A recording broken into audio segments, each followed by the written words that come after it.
My name is Craig Foreman, and I serve here on the elder board with these great guys that I've got sitting around me. I've been on the elder board since 2022, and during that time, this church has seen just wonderful things that God has been doing. We've grown from an attendance in the mid-200s to now over 415 or so weekly people attending. We've seen staff be hired. We've had multiple ministries started during that time. We've got a wonderful children's program, youth program, vacation Bible school, mission trips, going to Kosovo, going to Mexico, all these things that God is doing in the life of this church. And it's just been a blessing to be able to see that. All of this that we've been doing takes teamwork, it takes staff, it takes volunteers, and also it takes money. And as we have continued to grow, the church has been exceptionally good at keeping up with not just the growth in people, but the growth in the money that it requires to run this building and to run all these wonderful ministries, to pay our wonderful staff. Over the last few months, the board has noticed that we have fallen behind a little bit in giving. Just in full transparency, we're about $50,000 behind on our projected budgeted giving for 2025.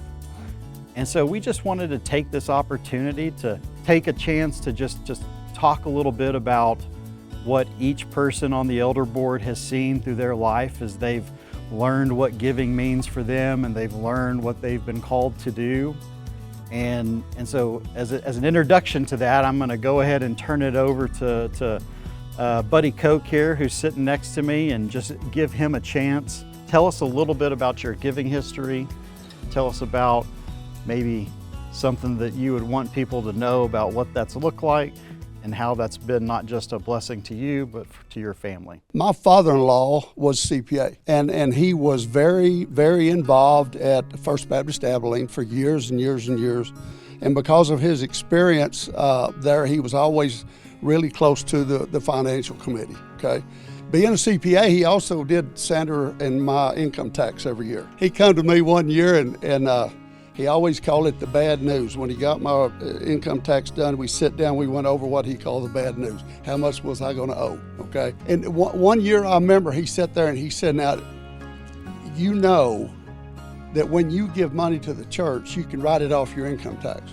And I said, okay, I'll think about that. And I thought about it for it didn't take long thinking about it to understand that wasn't Leland talking to me, that was God talking to me through Leland. And I'll be honest with you, I started trying to give money to the church. We were a very young family, 4 young kids. And you just never thought you had enough left over at the end of the month. But I started giving, and I'll be honest with you, when I first started giving, I probably gave more so to make sure that he saw something on my tax return that next year versus me giving to God, okay?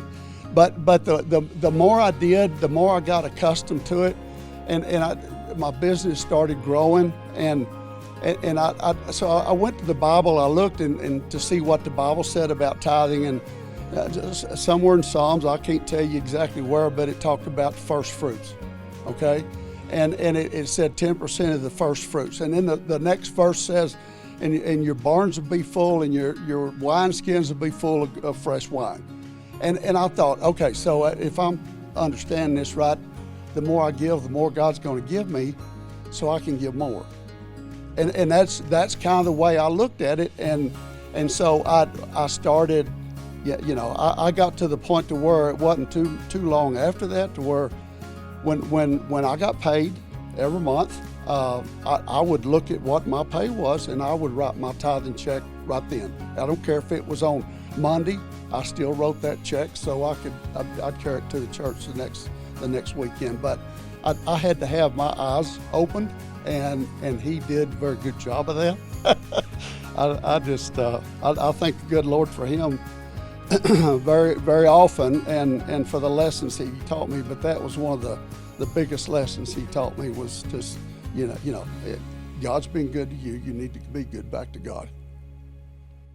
That's great. Father-in-laws are good to call you out sometimes. Funny how that works. If you want to give, you can give online.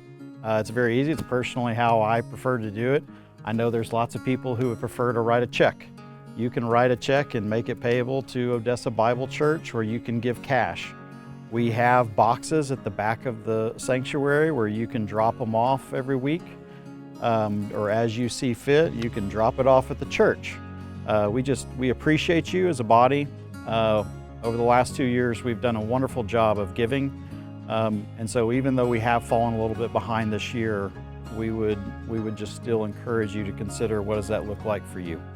So thank you.